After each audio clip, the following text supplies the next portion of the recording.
बड़ा एक्सपर्ट होया ना, ਇਹ ਵੀ ਇਹਨੇ ਕਤਲ ਕੀਤਾ ਤੇ ਤੂੰ ਆਪਦੇ ਤੇ ਲੈ ਲਿਆ। ਨਹੀਂ ਆਪਣੇ ਤੇ ਲੈ ਲਿਆ ਨਾ ਤੂੰ, ਮੋਟਰਸਾਈਕਲ ਤੇ ਬਿਠਾ ਕੇ ਜਦੋਂ ਲੈ ਗਿਆ। ਮਤਹਿਤ ਹੈਗਾ ਫਿਰ ਜਿਹਦੇ ਨਹੀਂ ਮਤਹਿਤ ਕੀ ਜਨਾਬ, ਇਹ ਕਿਹੜਾ ਪੁਲਿਸ अफसर जिन्हें तुम बताया था चीज़ से कि उसके फायर लगा था ऐसे यहाँ से और नीचे निकल गया था।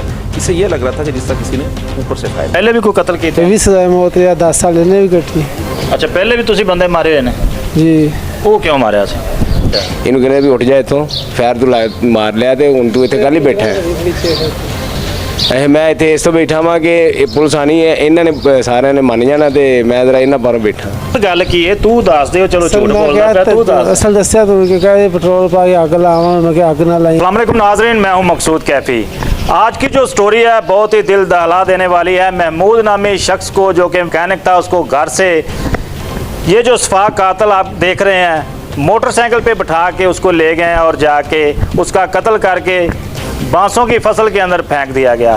जो SHO थाना सिटी पत्तू की ताहिर महमूद खान साहब ने DPO कसूर की हदायत पर इनको ट्रेस आउट किया है। इनसे बात करते हैं कि आखिर क्या दुश्मनी थी उसके साथ कि उसको नाहक कत्ल करना पड़ा इनको। जी क्या नाम है आपका? अजीम जी।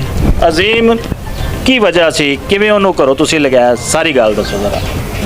ਸਰ ਅਸੀਂ ਕਬਾੜ ਦਾ ਕੰਮ ਕਰਦੇ ਸੀ। ਉਹ ਮਨਸ਼ਾਤ ਪੀਂਦਾ ਸੀ, ਮੈਂ ਵੀ ਪੀਂਦਾ ਹਾਂ। ਅੱਛਾ ਮਨਸ਼ਾਤ ਪੀਂਦੇ ਸੀ ਕਿ ਵੇਚਦੇ ਸੀ? ਪੀਂਦਾ ਵੀ ਸੀ, ਮੈਂ ਵੀ ਪੀਂਦਾ ਸੀ। ਉਹ ਲੈਣ ਆਇਆ ਸੀ, ਮੈਂ ਵੇਚਦੀ ਸੀ ਮਸਤਰ। ਅੱਛਾ ਤੇ ਉੱਥੇ ਉਹ ਬੈਠੇ ਬਾਈ ਚਾਂਸ ਕੋ ਆਇਆ, ਮੈਂ ਸਮਝੋ ਉਦੋਂ ਮੋਟਰਸਾਈਕਲ ਚੋਰੀ ਹੋਈ ਸਾਡੀ। ਹਾਂ ਉਹ ਪੁੱਛਦਾ ਸੀ ਘਰ ਪਿਸਤੌਲ ਕੋਲ ਸੀ, ਬਾਈ ਚਾਂਸ ਕੋ ਆਇਆ ਜਾਣ ਬੁੱਝ ਕੇ। यानी कि जान बुझ के नहीं मारा, बाई चांस गोली पहले लोड सी? जी हाँ। ਤੇ ਬੈਠੇ ਕਿ ਕਿਸ ਮਕਸਦ ਵਾਸਤੇ ਸੀ ਇਕੱਠੇ? ਉਹ ਤੇ ਉਹ ਆਇਆ ਤੇ ਉਦੋਂ ਅਸੀਂ ਗਏ, ਮੈਂ ਸਮਝੋ ਉੱਥੇ ਕਬਾੜ ਦੇ ਮੁੰਡੇ ਕੰਮ ਕਰਦੇ ਸੀ, ਉੱਥੇ ਕਬਾੜ ਦੇ ਚਲਾ ਗਿਆ ਉਹ ਵੀ। ਅੱਛਾ ਅਸੀਂ ਘਰੇ ਸਭ ਘਰੋਂ ਗਏ ਦੋਵੇਂ ਜਣੇ ਇਕੱਠੇ? ਹਾਂਜੀ।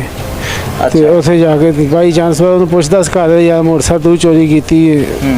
ਉਹਦੇ ਨਾਲ ਇੱਕ ਮੁੰਡਾ ਚੋਰ ਸੀ, ਹੋਰ 2 ਜਣੇ ਸੀ, ਉਹ ਮੋਟਰਸਾਈਕਲ ਚੋਰੀ ਕਰਦਾ ਸੀ। ਅੱਛਾ ਤੇ ਪੁੱਛਦਾ ਸੀ ਕਰਦਿਆਂ ਬਸ ਉਹ ਗੋਲੀ ਲੋੜ ਸੀ ਤੇ ਮੈਂ ਡਰਾ ਰਿਹਾ ਸੀ, ਬਾਈ ਚਾਂਸ ਚੱਲ ਗਈ। ਯਾਨੀ ਕਿ ਮੋਟਰਸਾਈਕਲਾਂ ਚੋਰੀ ਕਰਦਾ ਸੀ, ਤੁਹਾਡਾ ਜ਼ਹਿਨ ਸੀ ਕਿ ਸਾਡੀ ਮੋਟਰਸਾਈਕਲ ਇਹਨੇ ਚੋਰੀ ਕੀਤੀ, ਤੁਸੀਂ ਉਹਨੂੰ ਬਿਠਾ ਕੇ ਆਪਣੇ ਕੋਲ ਡਰਾ ਰਹੇ ਸੀ ਤੇ ਗੋਲੀ ਲੋੜ ਸੀ? ਹੈ ਜੀ ਗੋਲੀ ਲੋੜ ਸੀ ਬਾਈ ਚਾਂਸ। ਕਿੰਦੇ ਕੋਲ ਫਾਇਰ ਇਹਦੇ ਕੋਲ ਲੱਗਾ ਕਿ ਤੇਰੇ ਕੋਲ ਲੱਗਾ? ਮੇਰੇ ਕੋਲ ਲੱਗਿਆ। ਤੇਰੇ ਕੋਲ ਲੱਗਾ? ਕਿੱਥੇ ਫਾਇਰ ਲੱਗਾ? ਗਰਦਨ ਤੇ ਲੱਗਿਆ। ਗਰਦਨ ਤੇ ਲੱਗਾ? ਜੀ ਸਰ। ਤੇ ਮੌਕੇ ਤੇ ਡੈਥ ਹੋ ਗਈ ਸੀ ਜਾਂ ਹਸਪੀਟਲ ਲੈ ਕੇ ਗਿਆ ਸੀ? ਮੌਕੇ ਤੇ ਹੋ ਗਈ ਸੀ। ਮੌਕੇ ਤੇ ਹੋ ਗਈ ਸੀ। ਤੇ ਫਿਰ ਕੀ ਕੀਤਾ ਜਦੋਂ ਫੌਤ ਹੋ ਗਿਆ? ਫਿਰ ਤੁਸੀਂ ਉਹਨਾਂ ਦੇ ਘਰ ਇਤਲਾਹ ਦਿੱਤੀ, ਕੀ ਕੀਤਾ? ਤੇ ਫਿਰ ਭਾਈ ਨਾ ਭਾਈ ਗਿਆ ਦੇ ਨਾਲ ਜਿਹੜਾ ਕੋਲ ਭਾਈ ਸੀ, 2 ਜਣੇ ਉਹ ਲਗਾ, ਮੈਂ ਨਹੀਂ। ਤੂੰ ਨਾਲ ਨਹੀਂ ਗਿਆ? ਹਾਂਜੀ ਤੁਹਾਡਾ ਕੀ ਨਾਮ ਹੈ? ਵਸੀਮ ਕਮਰ। ਵਸੀਮ ਕਮਰ ਸਾਹਿਬ ਤੁਸੀਂ ਇਹ ਦੱਸੋ ਕਿ ਜਿਹੜਾ ਇਹ ਬੰਦਾ ਜਿਸ ਤਰ੍ਹਾਂ ਇਹ ਦੱਸ ਰਿਹਾ ਜੀ ਕਿ ਇੰਜ ਕਤਲ ਹੋਇਆ, ਇੰਜ ਹੀ ਹੋਇਆ? ਜੀ ਇੰਜ ਹੀ ਹੋਇਆ। ਉਸ ਤੋਂ ਬਾਅਦ ਇਹਨੇ ਤੁਹਾਨੂੰ ਕਾਲ ਕੀਤੀ? ਨਹੀਂ ਅਸੀਂ ਇਕੱਠੇ ਹੀ ਸਾਂ ਗਏ ਘਰੋਂ। ਅੱਛਾ ਇਕੱਠੇ ਗਏ ਸੀ। ਤੇ ਮਤਲਬ ਅਰਸ਼ਦ ਦੇ ਰੋਸ ਟੀਵੇ ਦਾ ਰਹਿਣ ਵਾਲਾ ਇਹਨਾਂ ਦਾ ਕਜ਼ਨ ਹੈ। ਹਾਂ ਉਹ ਤੇ ਮੈਂ ਦੋਨੋਂ ਗਏ ਸਾਂ, ਅਸੀਂ ਉਹਨੂੰ ਵਾਸਾ ਦੇ ਵਿੱਚ ਛੱਡ ਕੇ ਆਏ। ਮੋਟਰਸਾਈਕਲ ਤੇ ਲੈ ਕੇ ਗਏ ਉਦੋਂ, ਯਾਨੀ ਕਿ ਮਰਿਆ ਹੋਇਆ ਸੀ ਜਦੋਂ ਉਹਨੂੰ ਵਿੱਚ ਤੁਸੀਂ ਬਿਠਾਇਆ? ਜਿਹੜੀ CCTV ਵੀਡੀਓ ਵੀ ਵਾਇਰਲ ਹੋਈ ਕਾਫੀ। ਡੈਥ ਹੋ ਗਈ ਸੀ। ਡੈਥ ਹੋ ਗਈ ਸੀ। ਅੱਛਾ ਉੱਥੇ ਜਾ ਕੇ ਫਿਰ ਤੁਸੀਂ ਕੀ ਕੀਤਾ ਬਾਂਸਣ ਵਿੱਚ? ਉੱਥੇ ਉਹਨੂੰ ਛੱਡ ਕੇ ਵਾਪਸ ਅਸੀਂ ਮੋਟਰਸਾਈਕਲ ਲੈ ਕੇ ਵਾਪਸ ਆ ਗਏ। ਬਸ ਹੁਣ ਛੱਡ ਕੇ ਵਾਪਸ ਆ ਗਏ। ਯਾਨੀ ਕਿ ਤੁਹਾਡਾ ਜ਼ਿਹਨ ਇਹ ਸੀ ਕਿ ਬੰਦਾ ਤੇ ਮਰ ਗਿਆ ਸਾਡੇ ਕੋਲੋਂ, ਕਿਸੇ ਨੂੰ ਪਤਾ ਨਹੀਂ ਲੱਗੇਗਾ। ਤੇ ਇੱਥੋਂ ਤੱਕ ਤੁਸੀਂ ਸੋਚਿਆ ਨਹੀਂ ਸੀ ਕਿ ਪਤਾ ਲੱਗ ਜਾਣਾ? ਨਹੀਂ ਮੈਂ 15 ਤੇ ਕਾਲ ਕਰਕੇ ਆਪ ਸਾਰਾ ਓਪਨ ਕੀਤਾ। ਮੇਰੀ ਵੀਡੀਓ ਕਿੰਨੇ ਦਿਨ ਬਾਅਦ? ਤਕਰੀਬਨ 2 ਹਫ਼ਤੇ ਬਾਅਦ। 2 ਹਫ਼ਤੇ ਬਾਅਦ। ਤੇ ਜਦੋਂ ਉਹਨੂੰ ਲੈ ਕੇ ਗਿਆ ਸੀ ਉਦੋਂ ਹੀ ਉਹਦੇ ਘਰ ਵਾਲਿਆਂ ਨੂੰ ਦੱਸ ਦਿੰਦੇ? ਘਰ ਦਾ ਪਤਾ ਹੀ ਨਹੀਂ ਸੀ। ਉਹਦੇ ਜ਼ਹਿਰ ਤੁਹਾਡੇ ਨਾਲ ਮਨਸ਼ਿਆਤ ਪੀਂਦਾ ਸੀ ਬਹਿ ਕੇ, ਪਤਾ ਤਾਂ ਹੋਣਾ ਨਾ ਸਾਰਾ? ਨਹੀਂ ਪਤਾ ਹੀ ਨਹੀਂ ਸੀ। 2 ਗਲੀਆਂ ਦਾ ਵਾਇਆ ਸਾਰਾ ਹੀ ਪਤਾ ਸੀ।